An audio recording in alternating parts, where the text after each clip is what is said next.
مشاهدينا الكرام، أهلا بكم في هذا اللقاء الخاص الذي تقدمه لكم قناة الوطن الجزائرية من جامعة الأمير عبد القادر للعلوم الإسلامية من قسنطينة. يأتي هذا اللقاء على هامش الملتقى الدولي الذي يناقش فكرة النخب الجزائرية والحركة الإصلاحية في النصف الأول من القرن العشرين.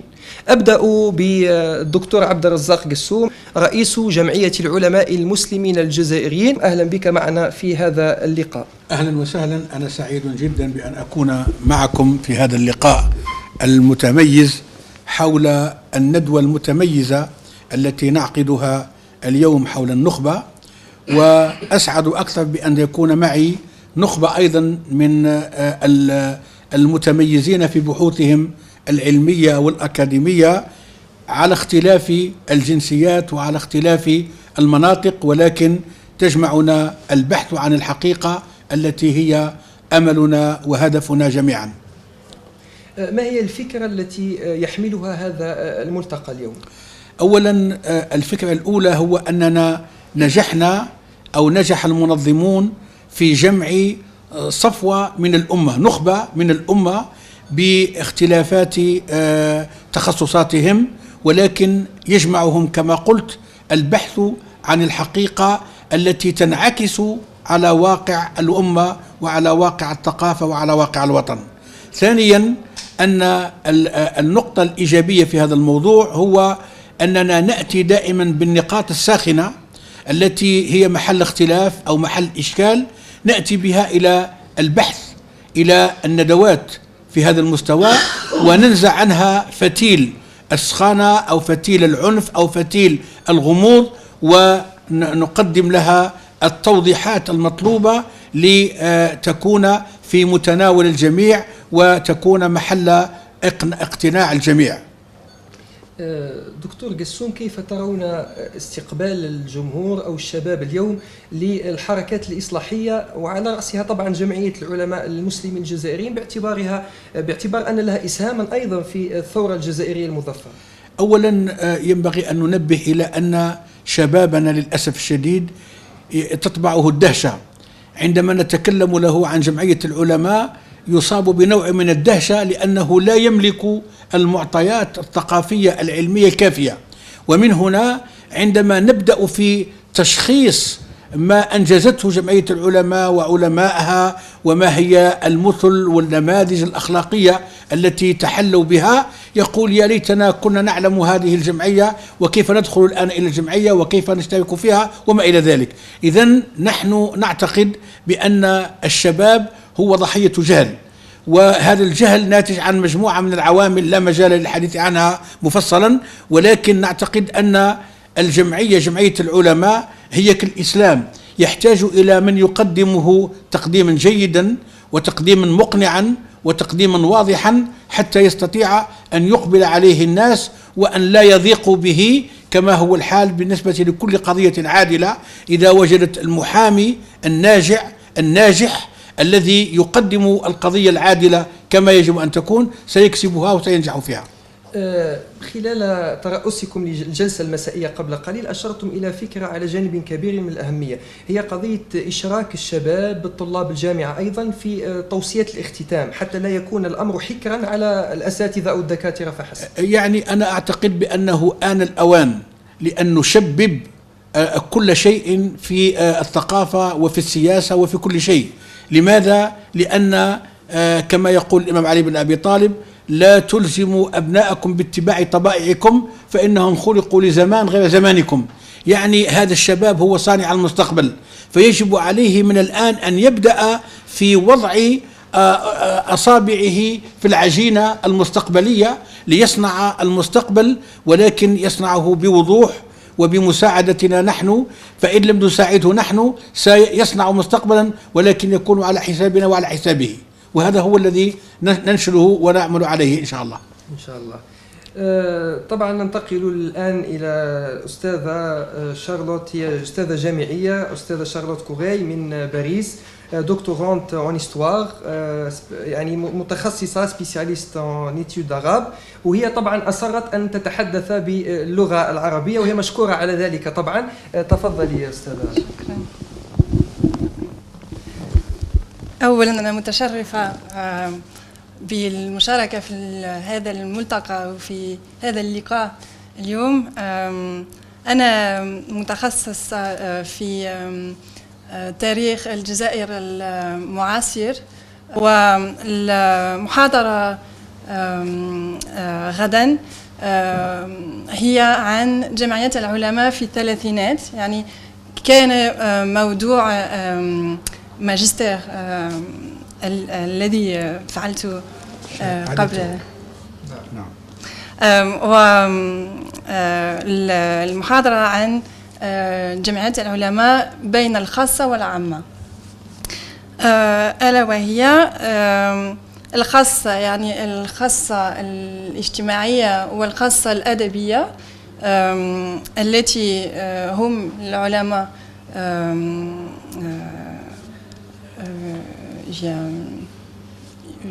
يركزون، ولكن العمل Vous pouvez continuer en français. بالفرنسي. لا نتكلم بالعربية جيدة، عربية جيدة.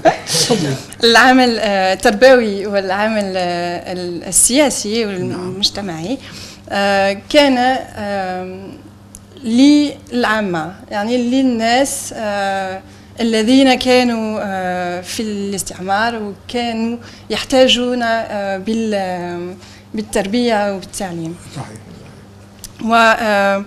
وخصوصا موضوعين في هذه المظاهرة هما يعني التربية والمدارس أولا، وبعد ذلك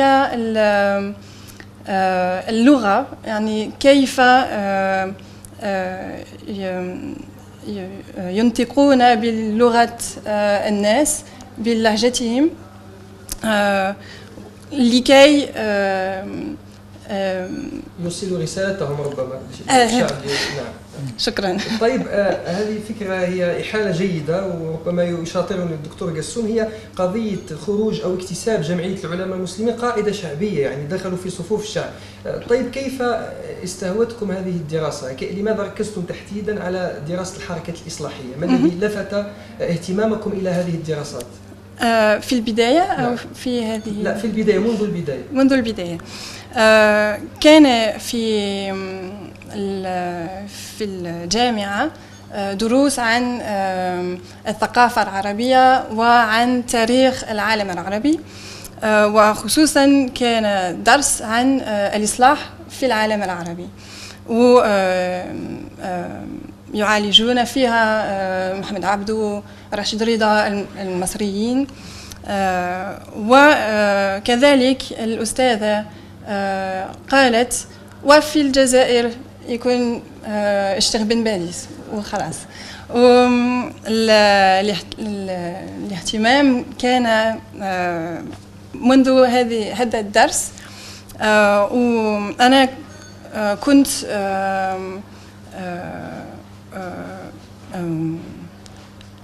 يعني الجزائر كانت الموضوع بحثي منذ البداية، وإذن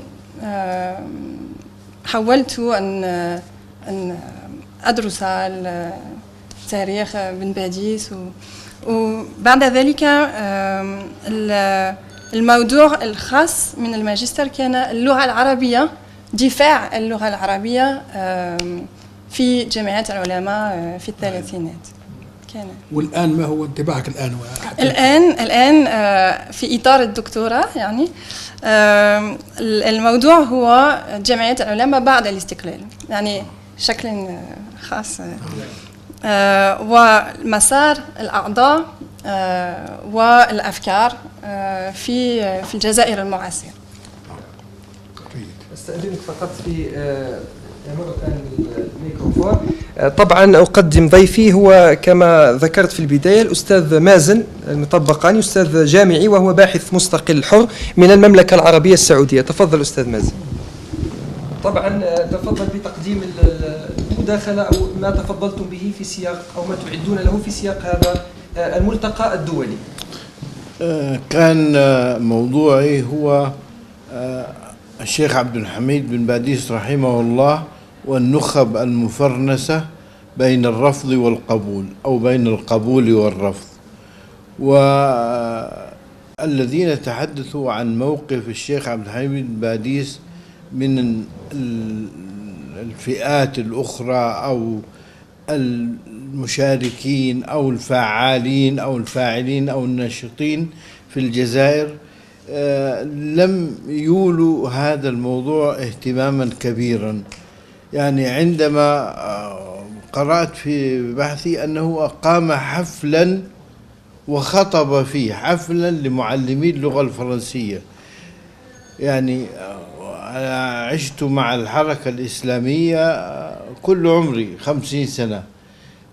لاحظت كثيرا أن الإسلاميين في العموم وليس كلهم ينفرون، أو بعض المتدينين ينفرون من الأصناف الأخرى من الناس، هذا متغرب، هذا كذا، ويصنفون.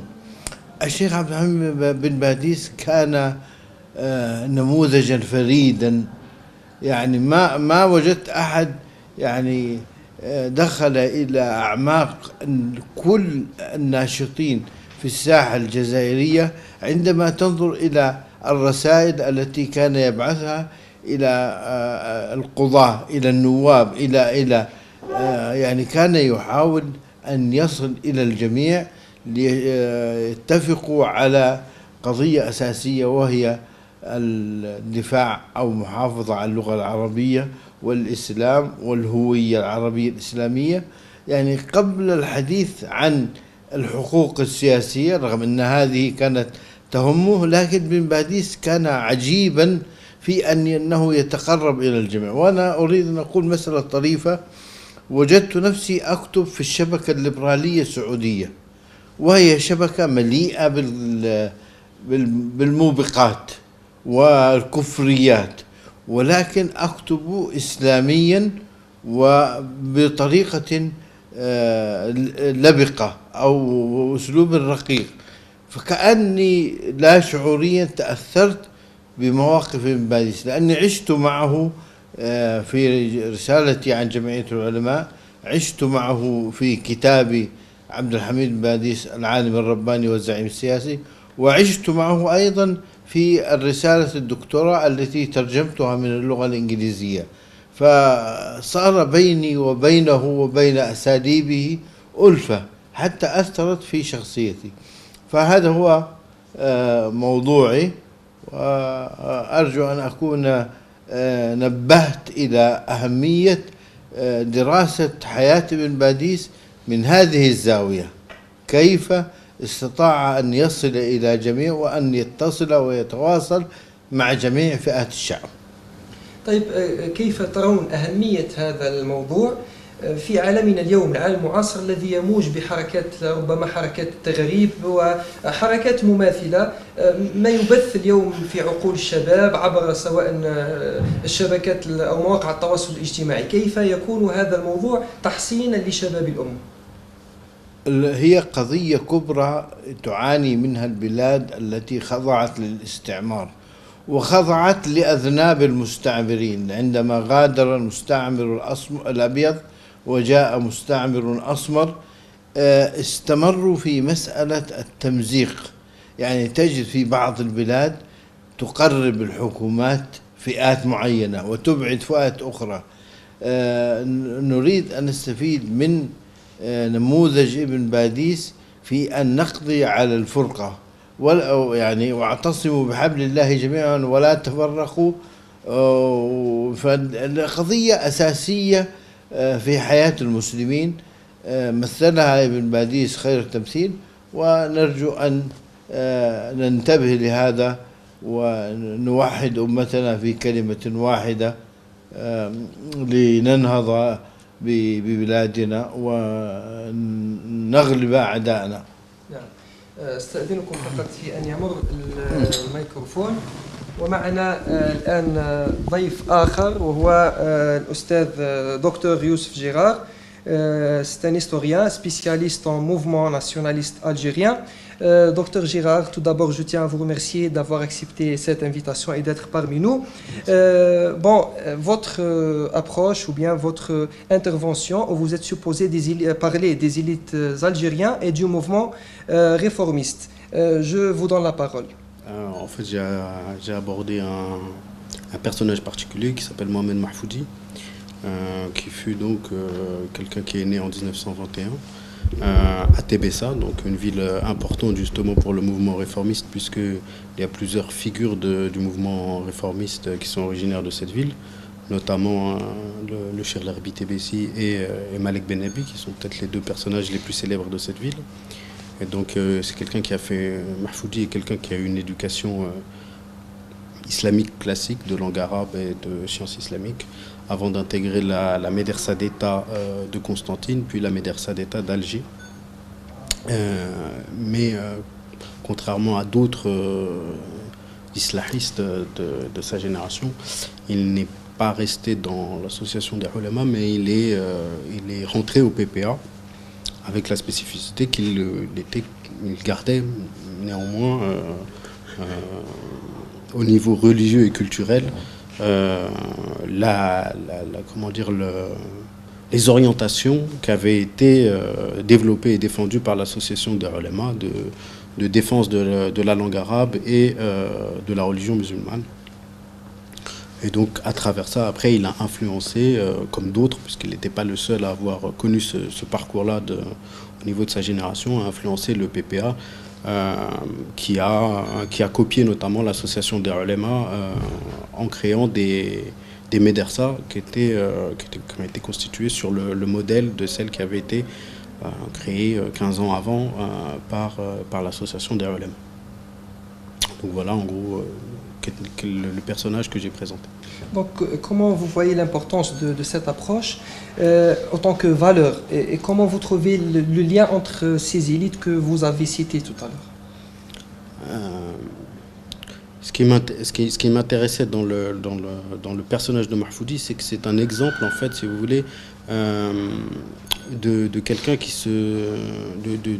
d'un mouvement dans une génération, de gens qui vont avoir une éducation classique au niveau de la langue arabe et de l'islam, et qui peut-être dans les années 30 se serait tourné quasiment automatiquement vers l'association des ulama, et qui à partir justement de cette génération-là, c'est-à-dire qu'une fois que le travail de base de Ben Badis et de l'association des ulama avait été effectué, se pose la question, pas simplement de l'éducation, de la défense de la langue arabe, mais comment défendre cette identité arabe et musulmane, pas simplement sur un plan culturel, mais comment faire en sorte de la défendre sur un plan politique. Et donc la réponse de Mahfoudi, mais c'est pas le seul, on pourrait citer d'autres personnes, je sais pas, comme Lahbi Ben Mehdi, qui est certainement le personnage le plus connu de ces gens qui sont issus de l'association des ulama et qui sont passés au PPA. Leur réponse a été de dire qu'il fallait s'engager politiquement pour l'indépendance de l'Algérie en utilisant des moyens politiques, et parce que je pense qu'ils percevaient l'action culturelle comme nécessaire, mais aussi qu'il y avait des limites. Et comment vous voyez les études qui existent, les recherches qui existent en tant que chercheur, bien sûr, sur le penseur Malek Benabi et ses élites? Ça en France? Non, au niveau national, mondial, dans les universités. En France, Malek Benabi est interdit à l'université française. C'est implicite, mais il n'y a aucune étude. C'est un personnage... Les universitaires français aiment beaucoup parler de l'histoire officielle en Algérie, comme quoi, je sais pas, ce serait un ministre obscur qui écrirait l'histoire de l'Algérie derrière son bureau, je sais pas où. Mais ils font exactement la même chose. Mais c'est implicite. On bannit certains sujets. Donc Malek Benabi est un personnage qu'on n'a pas le droit d'étudier en France et dont on n'a pas le droit de parler. Et dans le monde arabe, bien sûr? Dans le monde arabe, il y a des études. Je pense que vous êtes plus à même peut-être d'en parler que moi, mais c'était en 2011, il y avait le docteur Guessoum qui était présent, le docteur qui était également, Mazen qui était présent. Il y a eu un colloque à Tlemcen sur Malek Benabi qui a réuni des chercheurs saoudiens, algériens, il y avait des Tunisiens, des Marocains. On voit que la pensée de Malek Benabi est très présente. En Malaisie, il y a eu des études qui ont été réalisées aussi dans les universités sur Malek Benabi. Je sais qu'il y a eu au moment du 30e anniversaire de sa mort, le Haut Conseil islamique a fait un colloque à Alger sur Malek Benabi où notamment il y a eu une intervention d'une philosophe pakistanaise qui avait fait une comparaison entre la philosophie de Malek Benabi et celle de Mohamed Iqbal. Donc on voit aux États-Unis, il y a un chercheur qui s'appelle Alan Cristolo qui a travaillé sur Malek Benabi, qui a écrit plusieurs articles sur Malek Benabi. Donc il y a un intérêt particulier pour cet auteur et je pense que c'est quelque chose de bien puisqu'il y a forcément à puiser pour la réflexion, pour la méthodologie et aujourd'hui il y a eu plusieurs interventions qui se rapportaient à Malek Benabi, donc c'est quelque chose qu'il faut encourager. Oui, merci infiniment. أعود من حيث أنهينا مع دكتور جيرار مع دكتور عبد الرزاق قسوم. دائما في فكرة الحديث عن المفكر الجزائري مالك بن-نبي وقد أشار المتدخلون قبل حين إلى فكره كونه ظلم في حياته وبعد حياته وقد رددتم هذا القول باعتبار أن الآن الأبحاث توجه إلى فكر مالك بن-نبي والدراسات الأكاديمية أيضا. كيف ترون هذا الموضوع؟ أولا أحب أن أصحح أن أوضح وأن أقدم نموذج. عندما كنت في مناقشة الدكتوراه في جامعة سوربون كان من بين المناقشين عادة يضعون دائما شخص غير متخصص من خارج الاختصاص. فهذا الأستاذ قال لي أنا في حياتي لم أتصل أبدا بالفكر العربي إلا في رسالتك هذه وأعجبت أيما إعجاب بشخص اسمه مالك بن-نبي من خلال ما قدمته لنا أنت. قال هل بالإمكان أن بعد المناقشة تعمل لي موعد معه؟ قلت له إنه قد توفي. فتأسف قال لي كل الطيبين ماتوا. معنى هذا بداية الاهتمام يعني حتى عند الفلاسفة الفرنسيين عندما يحتكون بفكر مالك بن-نبي يجدون فيه ما يمكن أن خصوصا قضية الحضارة تساوي إنسان زايد زمان زايد كذا. هذا قضية أنا قلت بأنه ظلم حيا لأنه تجوهل يعني لم يمكن من أداء مهمته كما يجب أن تكون على الصعيد الثقافي، على الصعيد السياسي، على الصعيد الوطني، على الصعيد الإسلامي. يعني لم يستفد من كفاءته في هذا المجال. لكن ميتا الناس انتبهوا إليه بعد أن مات. وهناك يعني حكمة تقول الناس نيام فإذا ماتوا انتبهوا. فهو عندما مات انتبه. ولما قال الشيخ البشبهي عن ابن شنب لما عرفناه فقدناه. فمالك بن-نبي ينطبق عليه هذا القول. عندما اكتشف الناس مواهب مالك بن-نبي وعظمة مالك بن-نبي وبدأت الجامعات الأجنبية تهتم مالك بن-نبي مات مالك بن-نبي. في ذلك الوقت بدأت الجامعات والمراكز البحث العلمي وكذا تهتم بمالك بن-نبي لسببين. السبب الأول للجديد الذي تحمله رسالته الجامعية، وثانيا للاستفادة من الاستراتيجية التي قدمها لأنه تكلم عن عالم الاقتصاد، تكلم عن الاستراتيجية، تكلم عن العالم الثالث، تكلم عن صدام الأفكار، تكلم عن قضايا هي في صميم الواقع الإنساني اليوم وفي صميم الواقع الإسلامي. من هذا المنطلق إذن كانت العناية وكان الاهتمام بمالك بن-نبي وهو ما أكسبه ميتا هذه الهالة التي تحاط به الآن. لا تخلو جامعة من بحث عن مالك بن-نبي ولا تخلو مكتبة عن كتب مالك بن-نبي. هذا يعني دليل على أننا أعدنا إليه القيمة المفقودة التي كانت في أثناء حياته. نعم. هل صحيح ما يقال أنه مالك بن نبي الرجل المفكر المجهول في قومه؟ يعني ربما استوردنا أفكار مالك بن نبي عن طريق الترجمات التي قدمها الدكتور عبد الصبور شاهين أو عمر كامل المسقاوي. هل هذه رؤية صحيحة؟ هذا صحيح. أولا ينبغي علينا أن نعترف بأننا نحن أحق بترجمة مالك بن نبي، لأننا نتحكم في اللغة الفرنسية كما يجب، فيذهب إلى لبنان وإلى مصر حتى يترجم من هناك. هذا يعني إجحاف في حق مالك بن نبي، ولا نود أن ننقص من قيمة الترجمة التي قام بها الإخوان، ولكن فيها نقائص لعدم التحكم في اللغة الأجنبية.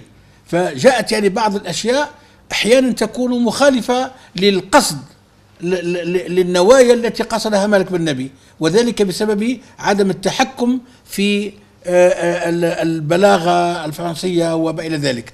هذا من جهة. من جهة ثانية، نحن لم نكتشف أننا عندنا كنز إلا بعد أن بدأت كتبه تأتي إلينا مترجمة من لغات مختلفة. في ذلك الوقت من هذا قال هذا من عندكم وهذه بضاعتكم عدت إليكم، وبذلك الوقت بدأنا نحس بالأهمية لمالك بن نبي، وبدأ الناس الطلبة والأساتذة والباحثون والندوات والملتقيات بدأت تعطي الأهمية لمالك بن نبي، وهو ما نلاحظه الآن في كل ندوة وفي كل ملتقى.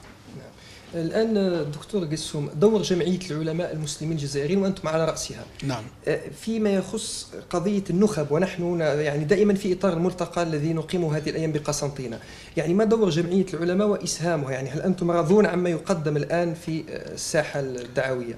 أولا جمعية العلماء يجب أن ننصفها، لأنها الآن انتقلت من عهد التأسيس إلى عهد التسييس، إذا صح القول. التسييس مش بالمعنى السياسي، بالمعنى الامتداد، يعني من عهد التنظيم إلى عصر الامتداد.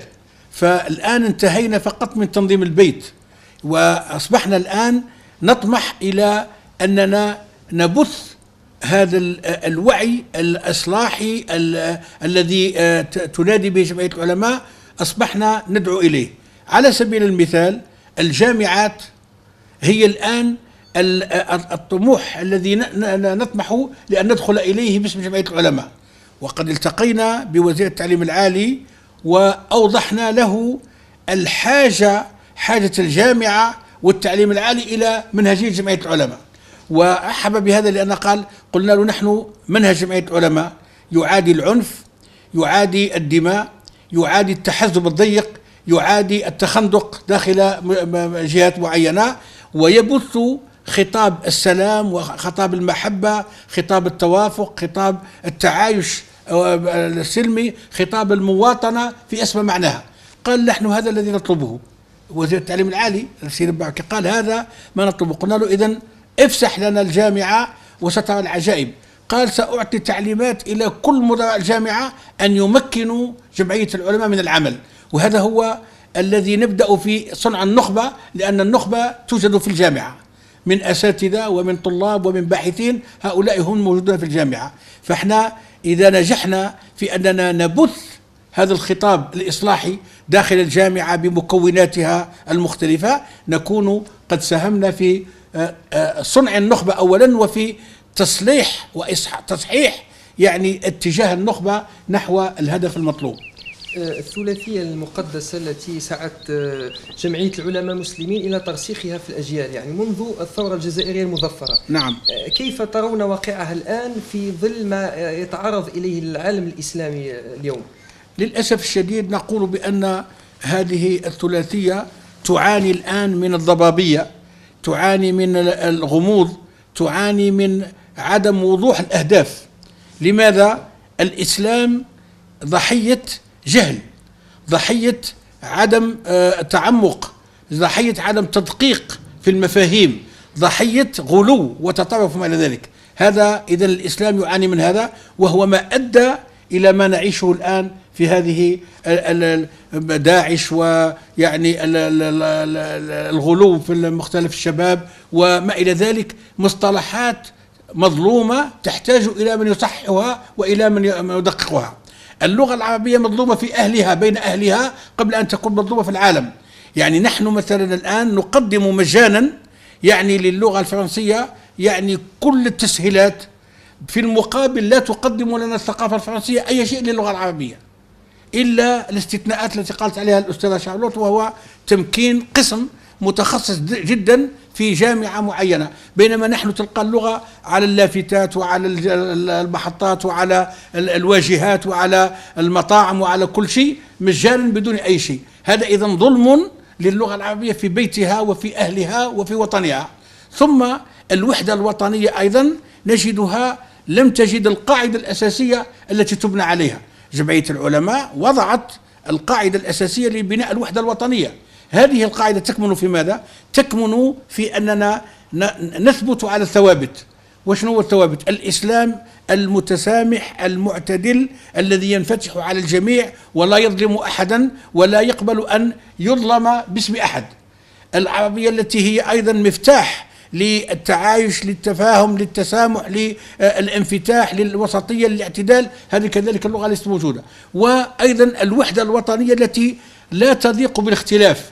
يعني يمكن أن تكون شارلوت جزائرية ويمكن أن أكون ولكن لا أضيق به حتى ولو كانت عقيدته تخلف عن عقيدتي، لأن القضية قضية أننا نتفق على المصلحة الوطنية العليا، ولكن داخل الوطن المصلحة الوطنية هذا يذهب إلى الصلاة كذا وهذا لا يصلي، ولكن نحن لا نضيق بهذا، ندعو الله أن يهديه وهذا مكان. طبعا ونحن في قلب الحدث. قسنطينة تزينت لاستقبال هذه التظاهرة العربية الكبيرة. هي قسنطينة عاصمة الثقافة العربية، ووضع تمثال العلامة الشيخ عبد الحميد بن باديس باعتباره رمزا من رموز هذه المدينة وأحد أعلام جمعية العلماء المسلمين الجزائريين. ما تعرض له هذا التمثال ربما يعد إهانة في حق علم أو رمز كهذا. وطبعا هنا على من نلقي، لأنه الجهات الوصية أو الجهات المعنية هي وضعت تمثالا في مكان معين يوحي برمزية ما أن الداخل إلى قسنطينة ويستقبل هذا التمثال دار الثقافة أو قصر الثقافة محمد العيد آل خليفة. فبعض اتصلنا ببعض المسؤولين القائمين على الأمر حتى فأرجعوا أن المشكل الذي قام إلى ربما تقصير من الشعب أو عدم وعي برمز أو بقيمة هذا الرمز العلم الجزائري. هي شوف المسؤولية عامة وليست خاصة. أولا ينبغي أن نسلم بأنه أيا كانت النية التي خلف إيجاد التمثال لعبد الحميد بن باديس هي عملية طيبة، يعني أن عبد الحميد بن باديس يخلد في القلوب ويخلد أيضا عند الناس. ولكن عند عدة دول وضعت تماثيل يعني لعظماء ولم تضيق الناس بها. بجنبنا تونس ابن خلدون موجود فيها، احنا عندنا الأمير عبد القادر مثلا في العاصمة لا أحد تجرأ على الاعتداء عليه أو على كذا. لماذا؟ لأنه استجاب للمقومات الفنية والأخلاقية. المقومات الفنية أنه عالي، والمقومات الفنية أنه يعني يعكس حقيقة واقع الشخص الذي نشخصه، وثالثا في منأى عن العبث به. لكن هنا وضع في متناول الشعب العامي الذي لا يفهم. أنا قلت لك في البداية أن الشباب ضحية جهل بجمعية العلماء، بعلماء بن باديس. هو بالنسبة ليه يعني يمكن تقول له أيهما أفضل بالنسبة إليك، بن باديس مثلا أو اللاعب الفلاني، يقول لك اللاعب الفلاني أهم، لأن بالنسبة ليه هو اللاعب الفلاني أقرب إليه من عبد الحميد بن باديس. ماذا قدم بن باديس للشاب هذايا؟ بالمقابلة أن هذاك يسليه على الأقل بتسلية معينة. فهذا الشيء يتحمل مسؤوليته منه. نعم الشعب ينبغي أن يحترم المقدس وأن يكون في مستوى هذا المقدس، ولكن ينبغي أيضا أن نمكنه من أن يكون له هذا القيمة المقدس. هذا تتحمل مسؤوليته الجهة التي صنعت التمثال ووضعت التمثال وشوهت وجه التمثال، لأن بالإضافة إلى أنه وضع في متناول الجميع لا يعكس أبدا واقع عبد الحميد بن باديس، لا في شكله ولا في هيئته ولا في علوه ولا في أي شيء. والدليل على ذلك أنه سحب من الساحة. اليوم سحب التمثال لأنهم لاحظوا بأنهم أخطأوا. فهذا الخطأ يعني أعوذ بالله من السلب بعد العطاء. يعني ليتهم لم يضعوه، وإذا وضعوه كان أحسن أن يغطوه حتى يعيدوا حاجة جيدة. لكن هم الآن سحبوه لأنهم أيقنوا أنهم وقعوا في فضيحة. هذه الفضيحة من المسؤول عليها؟ الذين نظموا هذه القضية. نعم. طيب أعود الآن إلى الأستاذة شارلوت، دائما في سياق الحديث عن الحركات الإصلاحية، يعني باعتباركم باحثة ومتخصصة في التاريخ، كيف تنظرون إلى الحركات يعني الإصلاحية عبر التاريخ؟ يعني إذا أردنا أن نسلط الضوء مثلا عن حقبة معينة، حقبة بعينها هي حقبة الثورة الجزائرية، يعني كيف ساهمت الحركة الإصلاحية في تربية النفوس وتهذيبها؟ تفضلي، إليك الميكروفون. شكرا. إذن عن حرب التحرير صدرت كتب أو مقالات في المجلات كثيرا، و الإسهام كان أولا في الفكر، يعني في الثلاثينات والأربعينات، في الثقافة وفي دفاع اللغة والإسلام في الجزائر. ولكن بعد ذلك بعض المؤرخين كتبوا أن الجمعية ما كانت محاضرة في الحرب. وبعد ذلك بعض المقالات، ومثلا أحمد نادير كتب عن هذه المسألة، وكتب أن أعضاء الجمعية شاركوا في حرب التحرير، أما في الجرائد، في مقالات عديدة، أم في الحركة التحريرية. طيب إذا أردنا أن نتحدث أيضا عن، وأنتم ستتحدثون عن ذلك بعد الاستقلال، ما هو إسهام هذه الحركات وهذه النخب الفكرية بعد استقلال الجزائر؟ كيف تنظرون لها؟ هذه هي المسألة. يعني بعض العلماء، والدكتور قيسوم أعرف مني، ولكن بعد الاستقلال بعض العلماء انضموا في بناء الدولة، ومنهم أحمد توفيق المدني المشهور، هو كان وزير الحبوس في حكومة بن بلة.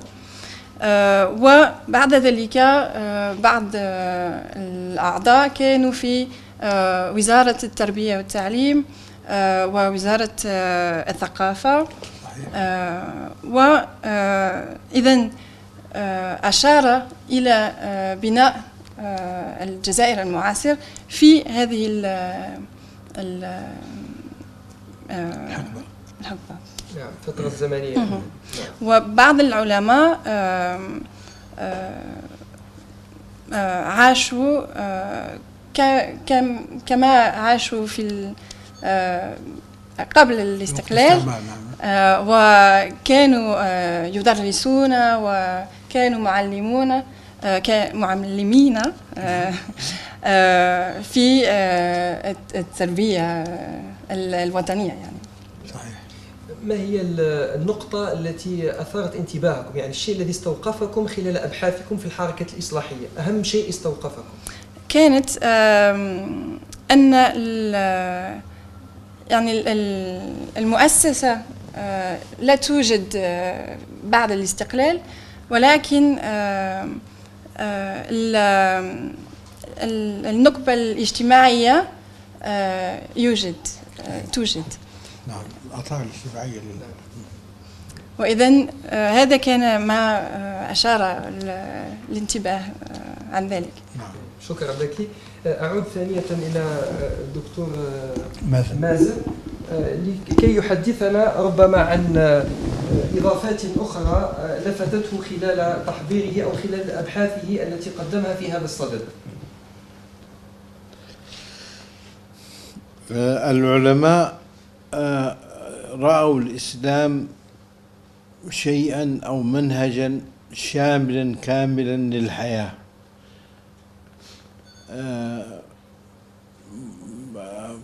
الإسلام في السياسة، والإسلام في الاقتصاد، والإسلام في المجتمع، والإسلام في التعليم، والإسلام في المعتقد.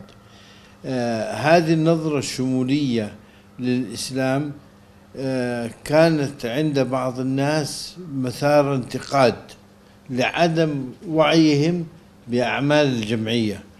في سنة 1989 وأول ملتقى أحضره في الجزائر أثناء تحضيري للدكتوراه كان عن ابن باديس والتنمية.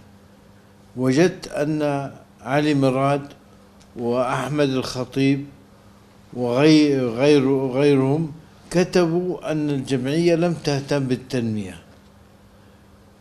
فقلت سبحان الله، كل ما قاله ابن باديس في مجالس التذكير عن الأمم الأخرى، يعني في تفسيره لآية أتبنون بكل ريع آية تعبثون وتتخذون مصانع لعلكم تخلدون، قال هذه المصانع هي مصانع حقيقية للأدوات والآلات. وعندما ربنا ينبهنا إلى هذه المصانع يذكرها في القرآن تنبيها لنا إلى أن نقوم بالصناعة. وكان عنده مدرسة التربية والتعليم ومدرسة الصنائع، واهتم في تعليم المرأة وجعله مجانا. كما قلت اليوم أنه حتى الجزائريين أو أبناء الجزائريين الذين كانوا يدرسون في المدارس الفرنسية، لأن تعلم اللغة الفرنسية هو يأتي بالوظيفة ويأتي بالمستقبل، كان يحتضنهم، يحتضن معلمي اللغة الفرنسية، يحتضن الجمعيات، يحتضن الكشافة. فالنظرة الشاملة للإسلام كانت مبدعة حقيقة. وكثير من الناس يطعنون في الإسلام. أذكر إذاعة لندن في يوم من الأيام في برنامج بين السائل والمجيب تفبرك الأسئلة، وهذا معروف في الإذاعات. فيأتي شخص من أقصى السودان يقول الإسلاميون يقولون الإسلام هو الحل، فهل هذا صحيح؟ يوجه سؤال إلى جون أو جورج أي نكرة من المستشرقين، فيقول هذا مجرد شعار. فأتعجب، الأمة 1400 سنة قبلت أن الإسلام يحكمها في كل مجالات الحياة، ويأتي أحدهم يقول هو مجرد شعار. المسألة أكبر من شعار. فهذا ما لفت انتباهي في الجمعية، إنها كانت تفهم الإسلام فهما حقيقيا صادقا منطقيا، وتحاول نشره. يعني تفسير ابن باديس يعني تقف عند كل آية، ويعني إبداعات. يعني أتمنى لو كان هذا التفسير يعني موجود في كل مكتبة في العالم العربي، وكل من يدرس التفسير في العلوم الشرعية في كليات القرآن أن يقرأ كلام ابن باديس. أنا تخصصي تاريخ، لكن كنت أستمتع يعني، وما تعلمت عن الإسلام والله ما تعلمت إلا من صحف الجمعية ومن كتب ابن باديس والإبراهيمي، وحتى في الموسوعة الإسلامية في تركيا أصريت أن أكتب عن جمعية العلماء وعن عبد الحميد الباديس ومبارك الميلي والطيب العقبي والبشير الإبراهيمي. قلت لهم أنا متخصص في الجزائر وأريد أن أكتب بهذه الطريقة، وكتبت. فمعنى ذلك أننا بحاجة إلى أن نعرف.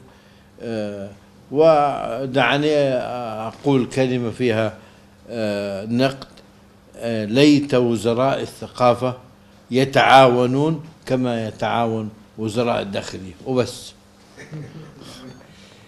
طيب، كلمة ختامية وختامه مسك نتوج بهذا اللقاء. تفضل كلمتك دكتور مازن. أنا أحب الجزائر، وبيني وبين الجزائر كمن وجد قلبا خاليا فتمكنا.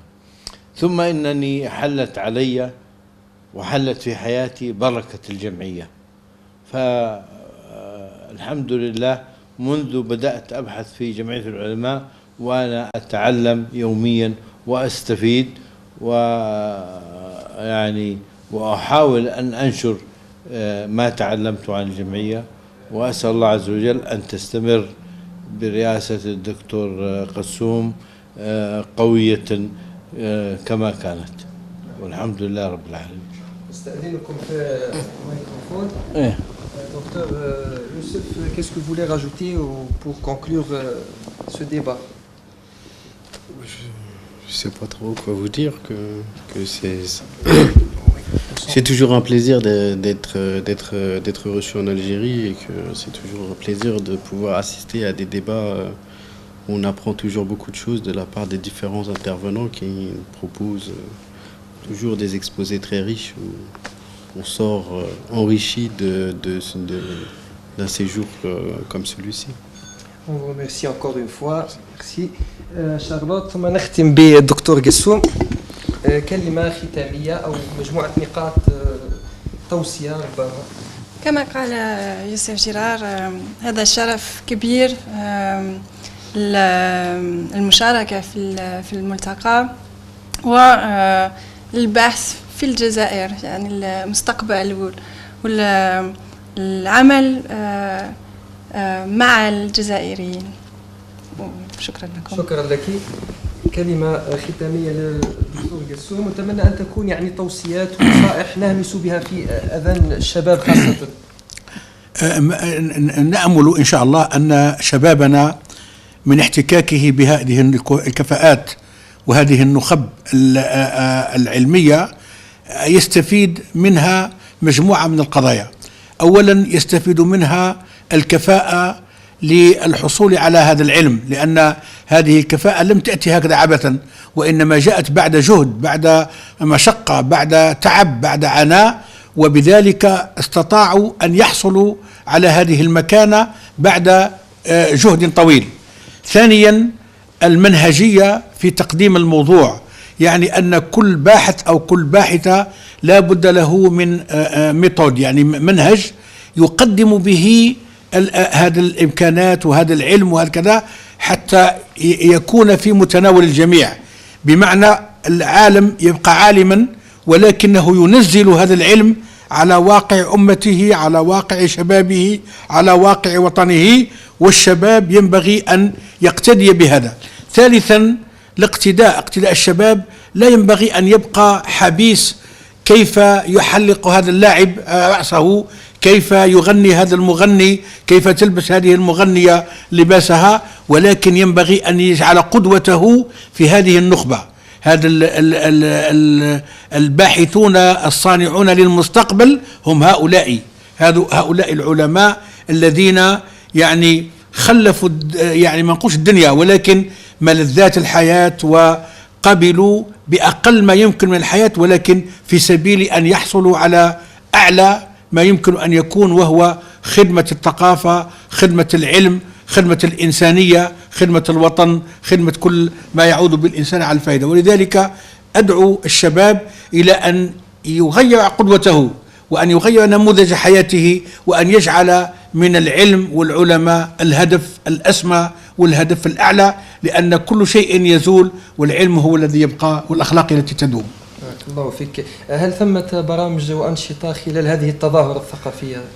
أولا بعد هذه أدعو من خلال هذه الحصة إلى أننا سننظم ملتقى الشيخين، الشيخ عبد الحميد بن باديس بمناسبة 75 سنة على وفاته، والشيخ محمد بشير إبراهيم بمناسبة 50 سنة على وفاته.